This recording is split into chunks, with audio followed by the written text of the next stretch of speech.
Let me know when you're ready. We'll just talk about comics. Everybody else read XKCD religiously?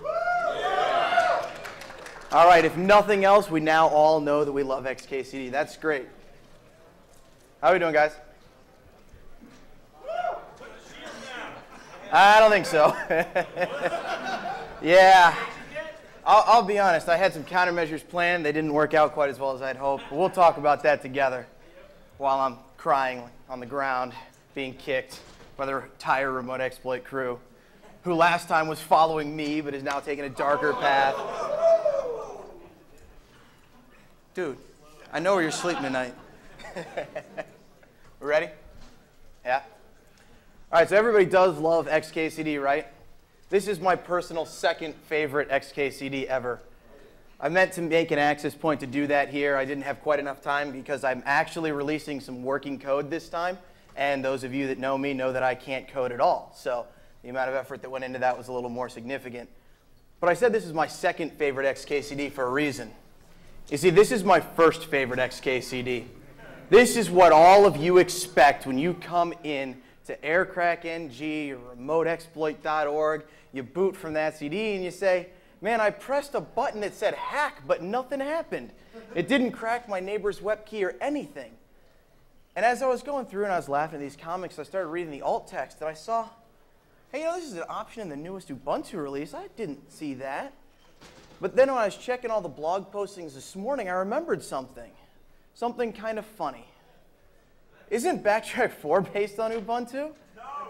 No. I got to thinking to myself, and I was reading Mutz's blog this morning, and I saw this picture. Did anybody else see that this morning on the Backtrack blog? Searching for Wi-Fi, found no open networks. SSID Smith family, no common passwords, no web. Found Smith children, children acquired. Man, that is some cool stuff you guys have been peddling. I am definitely downloading that later. 802.11 OBGYN, or Spread Your Spectrum. I cannot take much credit for this talk title. It was, dude, I thought you were on my side. What's up? Well, as I said, I can't take as much credit for this as I'd like to. A couple of people in the channel were helping me name this stuff, and I came up, and I thought this was kind of funny, and then something terrible happened. 802.11o is a reserved and unused letter. There is no 802.11o, so I can't talk about that. When I submitted the talk, I didn't even notice 802.11y just got ratified. So those of you that are here to hear about 802.11y, I am super sorry.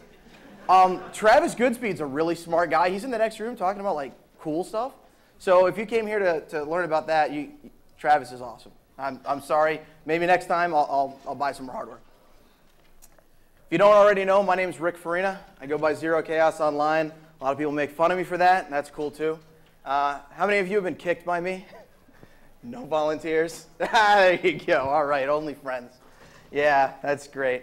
I'm a jerk, so I think I have a couple of things coming for me later. I'll find out, won't I? Larry. Anyway, I'm a senior wireless security researcher at Airtight Networks. I work on the Aircrack project. I do a lot of embedded development. Lately, I've been doing a lot of fun stuff. And for those of you that understand the last line, see me after class. You might remember me from such previous exploits. You might remember me from such previous exploits as walking into my own talk late at DEF CON 16. My laptop exploded as I was trying to run a little contest, and I lost all my slides 30 minutes before my talk. But fortunately, a very good friend helped me out, and thanks, Luis. I appreciate it. You also might remember me from rudely interrupting other people's talks. No? You can't hear me anymore? No? You might remember me from rudely interrupting other people's talks. Does anybody remember me from that? Personally, up close. And I've also incited hackers to riot myself. So quite frankly, those of you sitting near the front that aren't armed, I apologize. At some point in time, when somebody makes noise besides Larry, you might want to duck. Something tells me somebody's mad at me. Well, now I'm back. I'm going to try to talk a little bit. I've got a lot of stuff to talk about, so if you guys could wait for the charge until, at least I get a little bit of this talked about. Frequency updates, talk about the frequency stuff I did at DEF CON. Got a little bit more, got a little bit of fun. Man, am I glad I have this shield. Unusual encryption. Some weird stuff's happening. A lot of proprietary stuff I've been seeing lately. I thought it was kind of interesting, and nobody's ever talked about it. So I thought I'd let you guys know what's out there. Wireless intrusion detection and prevention. It's a topic I work for a company that does that. I promise it's not commercial. If it's commercial, the rest of you can join the 40 people that are already planning on beating me. Okay? Standard disclaimer. If you break the law, it's your fault. It's not my fault. I told you not to do it. Honest. Yeah. Okay? I'm not an expert. I've been testing this stuff. I've been running it. If my code kills your cat, I'm really sorry. Okay? I am having an official contest. I promised to do this last time, and my laptop exploded, so let me just show you right now. Contest. It's running. There is now an access point. It's actually just a bunch of packets, to be quite honest. There are a bunch of packets in the air, hidden in the airwaves. I have hidden the AP. If you can report the center frequency of operation, the SSID, and any of the MAC addresses, you win. Insiders, people that I've told already, very good friends that were testing my code, you're not eligible. Got good news and bad news. The spoils go. If somebody can find my access point before the end of the talk, you win a Ubiquiti Super Range card bus. Unfortunately, nobody's been selling them. So I'm putting up my honorarium instead. I got $200 bills. If you tell me what frequency I'm running on, they're yours. If you're right, your face is in the video. If you're wrong, your face is in the video, but it's going to be red. Okay? Unfortunately, the people that won the Wi-Fi race couldn't compete, so apparently it's on fair ground this time. Okay? If you find it before 1700, $50. The access point challenge will be at the airtight booth where I've got free power. Okay? Find the access point after 5 o'clock, you get a hearty handshake and a pat on the back. Okay? So we've discussed a lot of this stuff before. I mentioned this at DEF CON. I'm going to try to breeze through it a little bit. Wi-Fi frequencies. Taken from the kernel drivers for ATH5K, these are the frequencies that it uses in the US. You'll notice it's starkly missing the dynamic frequency selection channels, the radar avoidance channels. The reason is because that driver does not support it yet. But honestly, does it seem a little odd to anybody else that people make Wi-Fi cards that support these odd sets of frequencies? Does anybody actually think that it didn't support the frequencies in the middle? Come on. No. No. It just doesn't make sense. There are some licensed bands out there, vendors that make special licensed radios, military, public safety style equipment, typically very expensive. I'm not going to mention any names in particular, but my very favorite company in the whole wide world sells some nice, expensive gear. It's cool stuff. Frequencies of 4.92 gigahertz seem real close to 5.18, don't they? 200 megahertz for something that already tunes over a gig? It seems odd. And then you get to thinking, you know, manufacturers are cheap, right? Why would you want to retool the line to make a completely new product when all you have to do is slap 2 bits into the software and say, okay, enable this feature, disable this feature? Makes sense, right? Allows for one radio to be sold for many purposes, lots of control from the software. So who controls the software? Well, most of you are probably still running Mad Wi-Fi. I'm super sorry about that. Controls anything the vendor wants. They say this is what the card can do. Realistically speaking, Mad Wi-Fi doesn't even drive the card. The HAL drives the card. You ask the HAL politely to do what you want. Sometimes it does it, sometimes it crashes. It's hard to say. But most of the vendors now are starting to move towards a more open source friendly position. Who do we like for this stuff? Everybody loves Atheros, right? Yeah, Atheros. Man, nobody else likes Atheros. Really? Go Intel? Wow, tough crowd. Okay, Atheros and Atheros and Rawlink are very nice about their drivers. They both provide a substantial amount of code to the community. They open source all of their stuff. They have developers actively working on this for the community. They're great, okay? Intel and Marvell have been a little bit slower to that kind of adoption. They still have a little bit of U-code, a little bit of firmware, but they have developers working with the Linux people on the kernel, building this stuff in so that it actually works for you and you can use it. Now you can finally, stop. Yeah, what's up? There we go. Now you can finally stop complaining that your Wi-Fi cards don't work in Linux. These people are spending money on you, okay? Broadcom doesn't honor requests for chipset documentation and releases binary drivers that are broken. What else can I say? Okay, so everybody loves Mad Wi-Fi, but our playground's really going to be a little bit closer to Ath 5K. New driver, fully open source, includes almost every feature that Mad Wi-Fi has. The rest of them are coming soon. A guy before me that gave me this idea named Kugu Salmon, he released a patch, yeah, Kugu. He released a patch for a debug regulatory domain. What it does is it enables all the channels that it said it was able to support. So you look through the code a little bit and you find some really funny stuff. Like set this to 1 to disable regulatory domain restrictions. Finally, I'm not the only one that finds it funny. All right. Yeah, this may be illegal, blah, blah, blah. Next. The transceiver supports from 4920 to 6.1 gigahertz. And from 4312 to 2.732 gigahertz. Wow. Channel -19. I don't think that works right, but that's okay. And then you'll notice a little bit down the bottom about 4.8 gigahertz. Okay. Man, is this thing working all? No. What, you still charging, Larry? Oh, that's a shame.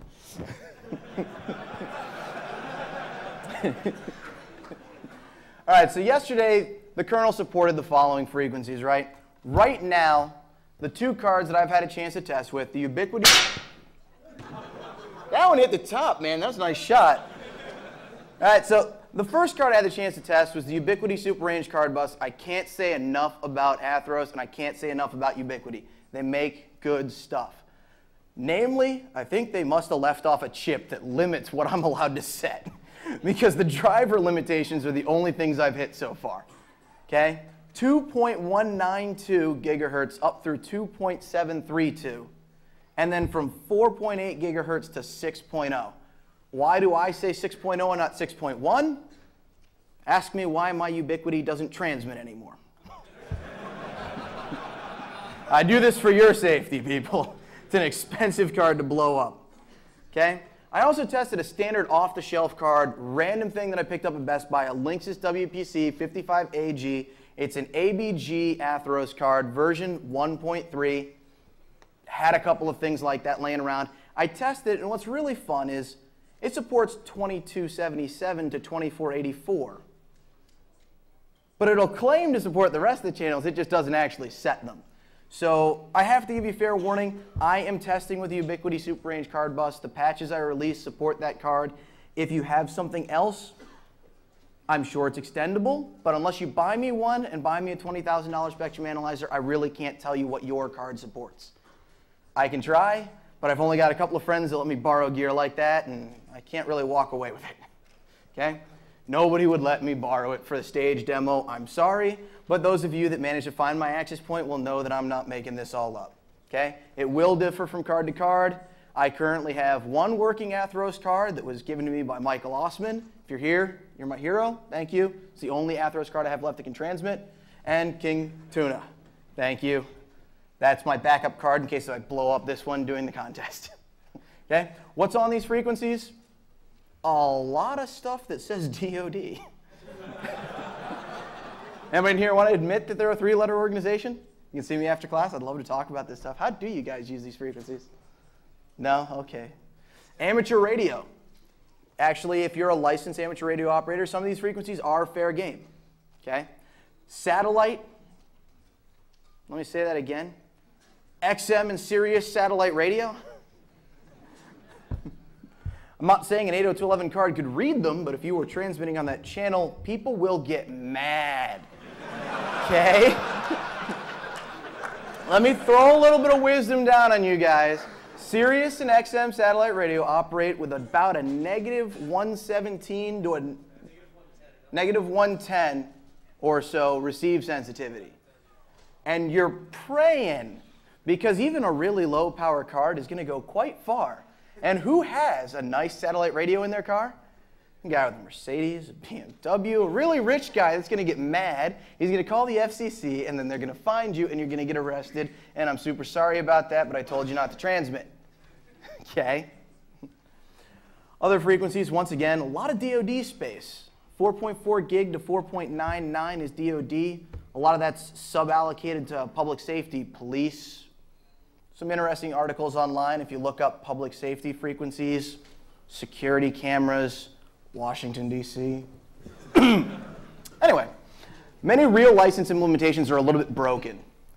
To make use of the normal drivers, they'll add in special things in the HAL, so when you say channel 1, it sets whatever the bottom frequency for that card is, 4.92 gigahertz or whatever it happens to be.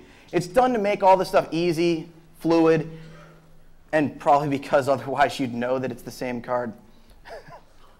Breaks a lot of stuff, okay? Aerodump NG supports a list of frequencies to scan now rather than channels, so it can set these channels and sniff. Problem is, it only shows the channels in the display. So it says channel 1. You don't know if it's really channel 1. Might be, might not be. Improvement was needed because the sniffers are just too trusting. Nobody was looking at this stuff before. Nobody knew it was broken, so why fix it? Why would you look for something that doesn't exist? It wasn't intended this way. So we have Kismet. Kismet New Core fully supports the frequency ranges, displays channels, and every frequency it's seen a packet from, and it weights them based on how many % of the packets it's seen on that frequency. Saves PCAP files with the full original header, and Dragorn is my hero. Who else loves Dragorn? Man, you're going to like him even more after this. I had him put this slide together to tease you all. He was going to release Kismet New Core Test 1 release so that people could play with it. Unfortunately, he was trying to set up free radius so that all of you wouldn't be using the unsecure network. How'd that work out, by the way? I noticed you're all using the unsecure network anyway. So we spent a week trying to secure your butts because the free radius didn't work right for him. So he has a new UI, better logging, improved features, better mapping software, auto device configuration. Remember how when you boot up Backtrack 3, it didn't know what card you have? Now they don't even have to add anything to Backtrack 4. It'll automatically detect what the card is. That's cool. Oh yeah, and apparently he got bored and had a DECT phone sniffing support. Okay? This is what it looks like, kids. This is cool. I can't say enough about this man. Y-Spy interface built right in, showing you the frequencies, showing you the channels, showing you the security, showing you what percentage of the beacon frames you're not seeing. Is there anything this man can't do? I guess it doesn't make me a sandwich. Okay? Pretty screenshots, pretty screenshots, pretty screenshots. And if you want any more, you're going to have to go download it. Okay. Updates from the talk from before. Old reg in the kernel was a problem. Okay? Contained a few very small static regulatory definitions. You really couldn't, it wasn't flexible. It was built right in. What's the problem to all, what's the solution to all kernel problems? More user space, right? We're just going to add in some more user space. They made an app called Central Regulatory Domain Agent. Okay? Takes input from visible access points or from the user through a program called IW and sets an accurately legal regulatory domain based on what country you're in. It uses a separate wireless regulatory database that contains the country code information. This is actually a powerful enough system that I could release working patches. See, I remember a day and Mutz came to me and he said, yeah, I just applied your new frequency patch to Backtrack. I said, ooh, man, they're going to be mad at you. Why? It seemed cool. Oh, I hard disabled transmit. I mean, we would have had so many people asking why they can't crack their neighbor's web key that would have seemed like any other day. Okay? The problem with the patches is if I didn't hard disable transmit, you couldn't stay within the law. The second you turn on the card, it would transmit looking for access points on every frequency. For that, I apologize. They fixed it. Okay? New patch doesn't patch the old regulatory domain information at all, which means if you don't have CRDA, if you don't have my new stuff installed, everything works and you're legal. But you can't use the fun frequencies. If you install CRDA and the wireless regulatory database, now you'll be able to start using extended frequencies without having to worry about whether you're breaking the law or not. It will prevent you from transmitting on the channels that you're not allowed to, and it will allow you to sniff only on those channels. That maintains you That maintains me, and we're all happy about that. Because that means next year I'm not at Gitmo and I can give this talk. Okay? Patch release. I can't support everybody. I am releasing patches for 2.628. That's all I can do. Even my own kernel doesn't necessarily apply cleanly. I'd be happy to try to work with you, but I can't have 37 patches in the Aircrack SVN just because you run puppy Linux. Okay? It's available from the SVN right now, the patches to the kernel. I did not have enough time to finish up the user space tools because they don't really work 100% of the time, and I was kind of hoping to fix that. The patch will be available. It will be released with a full instruction set for how to take complete advantage of this on the Aircrack website, presuming Thomas doesn't mind. Do you mind, Mr. A? Thank you. Okay? I'm doing the United States regulatory domain. Why? Because I live here and I know the laws. I know that in this country you can monitor whatever you want. If you want something else, like if you're a licensed operator for the public safety, or if you're a licensed amateur radio operator, I would be happy to help you. You just have to prove to me that it's legal. I'm not a lawyer. You provide me your license. I'll help you work within it. Future research in this area, kernel acceptance.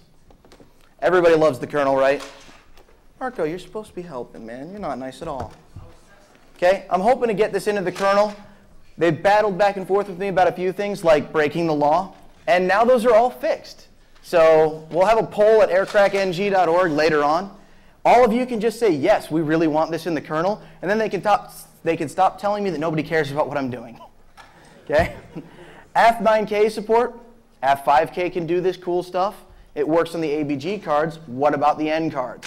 Yes, those are extendable as well. And somebody I know may have casually mentioned to me that Ronlink cards can do it too. So I bought a few and I'm starting testing now. Final thoughts. Everybody here is a good person, right? That's why we're all here. Don't break the law. I'm not saying this because I care. I'm saying this because you're going to get caught. I don't want you guys to go to jail. I did my part. I made it hard for you to break the law. But if you do, man, you don't even understand. It's just all bad. The guy in the black van drives up and he takes all your toys away. And it's just not fun. But it is legal to monitor anything you want. And there is stuff out there.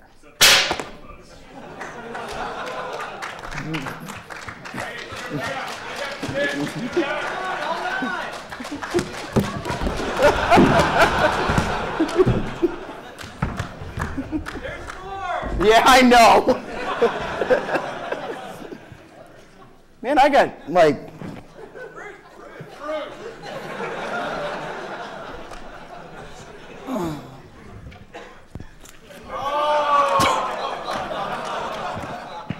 Hey, Dave, we'll have the party later. All right. Thank you, by the way, for waiting for a break. I appreciate that. The second part of the talk, because as you can tell, I don't do my own transitional material.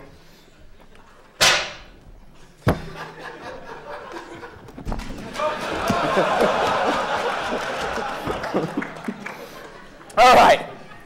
What do we know? Okay. Kismet AeroDump detect 802.11 style encryptions. Man, that lemon's good. Where'd you get those, dude? That is refreshing, actually. But I don't have a knot in my head, so. They detect 802.11 kind of encryption. WEP, WEP Plus, Dynamic WEP, LEAP, WPA, WPA2. If I keep talking about this, I'm going to fall asleep. But what about a WEP network that's invulnerable to replay? Kismet tells you it's WEP. AeroDump tells you it's WEP. Your boss told you it was WEP. You started running your mouth about how easy it would be to crack. And then you start replaying and nothing happens. And I don't mean because you're a script kiddie and you don't know what you're doing. I mean it really doesn't work. Nobody? What about an open AP that you can't connect to? Clone a MAC address, you're close enough, it just doesn't work. What about Kismet showing you in its little spectrum analyzer that there's Wi-Fi on channel 6, but your card doesn't even see a single packet on channel 6? That's some weird stuff, man. First one of those is called Symbol Keyguard. I stole the stuff in quotes from their website, so don't blame me. TKIP encryption.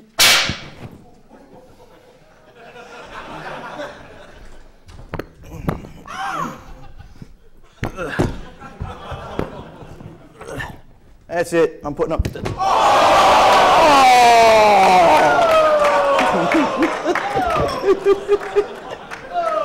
You happy now? You still miss my head, though. Okay, it was based on TKIP. It was meant to be a pre-standard TKIP implementation because they just couldn't wait. Okay? Based on... What is up with that? Does this, like, not work at all? Wireless. Yeah, it's wireless. Yeah, apparently nobody sees the signal. Okay? It was based on TKIP. It's just a pre-standard TKIP implementation, but the difference is it didn't change a lot of the things that let you know that it was WPA. It had replay prevention, but it didn't have a marker symbol for it. It's detected as WEP, and thanks to the PCAP donations I received from people that saw stuff like this, now we're adding support for Kismet. Now you will know when you see this. Lots of fun. Okay? This is actually what it looks like. It has information in the tag. Yeah, my laser's terrible. It says it's WPA, but it says it's Web 104 as well. So things are decoding this tag and saying, I have no idea what that is. Right? So we managed to decode the tag properly now, and Kismet can actually detect this stuff. Okay? More fun. Proprietary encryption standards that the US government's been using. No real bullets, good. Okay? Type 4 is the exportable stuff that everybody talks about, the old stuff, the boring stuff. Type 3, we working good? Not at all? Yeah, apparently I'm being censored already. Type 3 encryption is an 802.11, it's something on top of 802.11. A couple of companies named Cranit and Fortress have been selling this stuff before 802.11i came out, okay? This was a precursor because they knew that WEP was basically unusual from the get-go. I mean, what was it, like 3 whole weeks before it was actually cracked the first time? I mean, yeah, it was slow, but when you're talking about classified data, do you care? Once they crack it, they crack it. That's a problem, okay? So they built hardware devices and software devices, so things for the access point, things for the client laptops that would encode and decode using an AES, a certificate-based encryption, and it's actually pretty neat stuff. Here's an example. As you can tell from the top, it's this Fortress access point. Take a look at the privacy bit. Cannot support web. This is an open access point. Here's a data frame from the exact same access point. Does that look unencrypted? It's got data and a big string of unintelligible garbage. It's got organizational code of encapsulated Ethernet and an unknown type of encapsulated. Does that seem unencrypted? Maybe not. Guess what else is getting added to Kismet? Here's some more fun stuff. Type 1 encryption. This is classified. This is what they use to protect your national security. No, I am not talking about how to break it. Please don't storm the stage. Relic. You too. Okay? Harris is a great company, makes some really cool stuff. The first product I saw that really piqued my interest in all of this was called SecNet 11. It's a Wi-Fi card. It's about twice as long as it's supposed to be. Got 2 huge antennas sticking up off of it. It's really cool because they added in their own hardware crypto module. And it encrypts the entire MPDU. What that means is it encrypts the data and the header. If the header is encrypted, what happens when your computer sees it? It checks the frame check, it checks the CRC, and it fails. So you discard the garbage packet. So you have all kinds of interference on channel 6. You open up Kismet and you say, there's nothing on channel 6. What's the problem? There you go. Harris SecNet 54 is the 54 megabit version of essentially the same thing. Has a modular separation, so they've got a hardware crypto device that bolts on to either a radio or an Ethernet device that is going to actually transmit that data. So it works on wired, it works on wireless. It's actually really neat stuff. The government terminology is compatible with commercial off-the-shelf equipment. wait a minute, wait a minute. The last version was completely invisible, but this one's compatible with commercial off-the-shelf equipment. That means you can see it. It actually shows up. So it's got layer 2 and layer 3 encryption options. You can do a layer 2 similar to an 802.11i, but it's a little bit stronger, hopefully. You can do a layer 3, and it's essentially a VPN similar to the way that the older things like Fortress worked. Okay? So I was ranting about how cranky I was one day because my wireless card was dropping what was perfectly usable frames for the pen test I was on. And Draghorn's like, dude, you just want invalid packets? Oh, here, do this. Oh, man, I've been fighting with that for like, well, let's just not talk about how long. So once again, Draghorn, who writes half of my code for me because he's my hero, saves my butt again, and now you can actually detect Harris SecNet 11. It's neat stuff, but unfortunately, it's about $3,000 a wireless card. I don't have any. If any of you want to send me a PCAP now, that would be really great, because I've been looking to analyze it. Oh, I was already planning to beg for PCAPs. Send me cool stuff, okay? It is no good to any person here if Kismet can't see what's going on. If you have a new form of encryption, if you have something weird you've seen in the field, if you swear you're not a noob and that replay attack really doesn't work, send it to the team. We'll take a look at it. I mean, it's really neat stuff. It's things that are actually out there in the world that nobody knows about. I don't know if the rest of you are bored with cracking your neighbor's web key, but my neighbors all switched to WPA. Once again, this is my job. I work for a wireless intrusion protection system. Okay?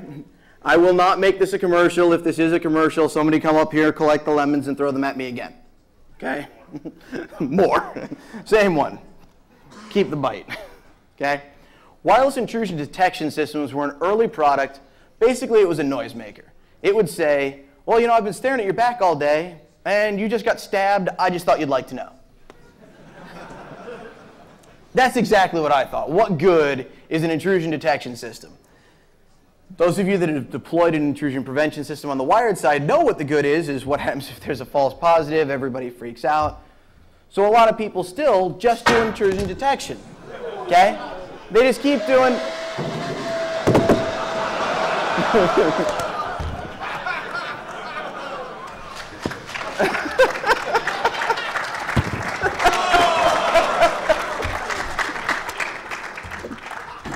Try to avoid hitting the computer, please. I'd like to finish the talk. Okay. Wireless intrusion prevention systems were a later product. What they do is not only log the events, but they automatically classify the devices, and then they try to prevent the wireless threats in real time. Okay? I talked about this a little bit at the DEF CON Wireless Village 2 years ago, but honestly, most people still don't even know that these systems exist. You're all out there trying to like break into some Fortune 500 company, and you're like, oh man, the admin will never know I'm cracking his web key. And then I don't hear from you for a few years. Okay? There's two types of systems that do things like this, okay? The two things are called hybrid and overlay. A hybrid system is where access points double as sensors, okay? Typically, because they're worried about the access points, they're watching the access points. So if a client device connects to another access point, that's not really a problem. Except if it's my honeypot or car Metasploit or whatever. That's another talk. Every tick of time spent doing security, however, means that there's no data transport for that particular AP. Let me say that again. If you want security, you can't have data at the same time. That's a problem. But it's a good solution because there's no additional hardware you have to buy. That's the bonus. You lose a little security by being a data path. You lose a little data path by being security. But it's a lot cheaper, faster, easier to deploy. Some of these problems can be fixed by deploying it as an overlay solution. The good parts about overlay is that it's a dedicated system. There's dedicated physical pieces of hardware that handle the security. They spend 100% of their time on it. That means that you can send in the big report at the same time that you're blocking a rogue access point. It's nice, but it does require additional hardware because now you have sensors and access points. There's good sides to both. I'll leave it at that. Automatic classification, what enables an intrusion detection system to be an intrusion prevention system. If you don't know what's friendly, you don't know what to attack. If it says everything in the air is a rogue access point and it has to kill rogue access points, the guy next door is going to be really mad. Okay? So the way these systems typically tend to work, and forgive me, as you can tell, my slides are a little Spartan. At the top, we have an access point. I'm sorry. Wow. Hi, good morning. I think I got hit a little too hard. Relic? No? Okay. At the top, you have a server. The server is going to control the sensors. It's going to control the access points. It goes down to the switch, your core network. The green access point is obviously your authorized, your intended deployed access points. The little silver box actually says sensor on it. Probably not very well. It says sensor. That's a device monitoring the airspace. The red access point is the access point that one of your VPs, typically the one of marketing, went out on their lunch break, bought at Best Buy for 40 bucks, and plugged into your network. You know, the same kind of setup he has at home. Channel 6, Linksys, no encryption. I took it out of the box, I plugged it in, and now I can surf from the chair. The blue access point is a neighboring access point. It belongs to another company. It belongs to a hotspot provider. It belongs to somebody else. It's not connected to your network. Okay? How does all this work, though? Okay? An example of how this stuff can work is like this. Okay? The sensor scans the air and it says, oh, I see a client with this particular MAC address. I'm going to send that new information up to my server. Isn't that cool? It moved all by itself. I figured that out last night at like 2:30. No, seriously, I was like, that was awesome. Okay? The server is then going to pull the CAM table of the switch at a regular interval. And it's going to say, give me all of your connected devices. And it pulls that list, and it sends it back up to the server. Now the server takes the list of what the sensor sent it and what the switch knows, and it's going to compare those two. And it's going to try to determine what's going on. I see that this client is on my switch, and I see that this client is connected to this access point. Well, wait a minute. If the client's connected to the access point, and the client's MAC address is on my switch, what's the access point connected to? Probably my network, right? Does that seem like a fairly reasonable draw? The MAC address goes across the bridge access point, hits the switch. So if you see it on your switch, you see it on the air, you know that this access point is really a rogue access point connected to your network. Okay? This is one of the basic tests that a WIP system could perform to determine what access points you should be attacking viciously and which neighbors to leave alone so you don't get sued. Okay? These things are out there. So those of you that get lucky and put an access point in your baby's diaper and walk into the, walk into the hotel or the hospital or whatever you're pen testing this week, apparently it's my head. You plant a rogue access point, somebody's going to notice eventually. Okay?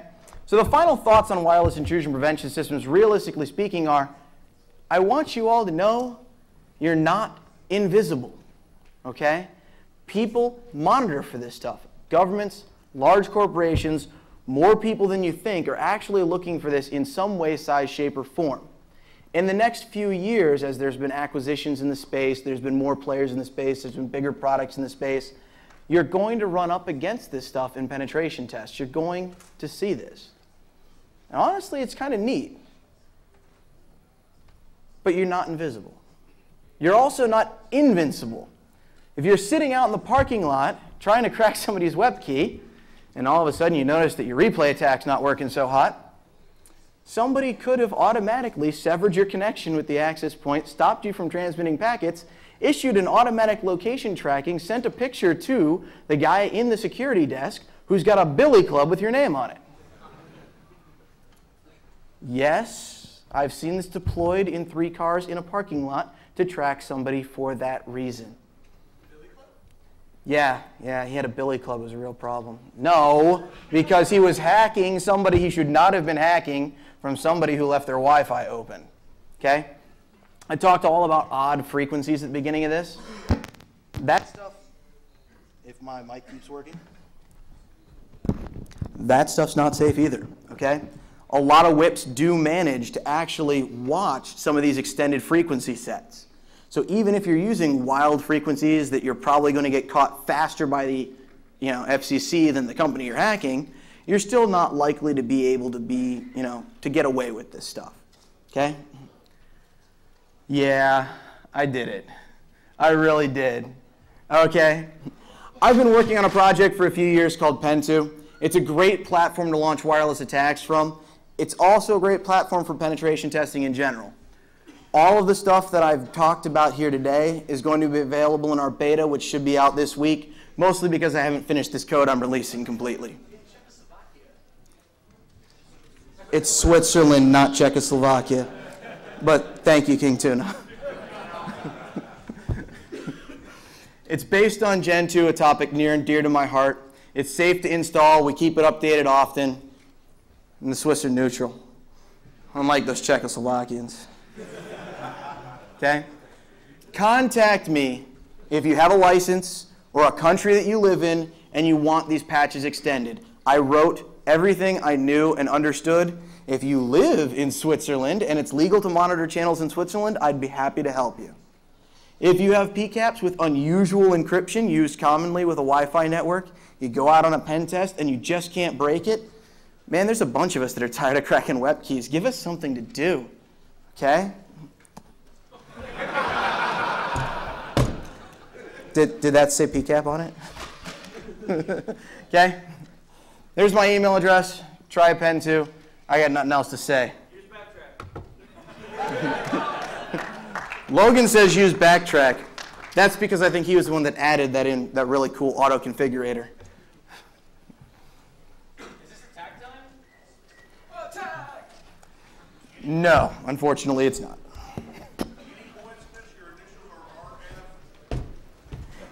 As a matter of fact, there are coincidences in life, and my initials are RF.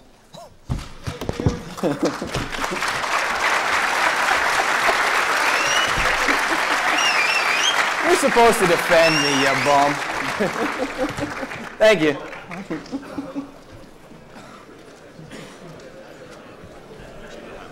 Oh, cool, thanks.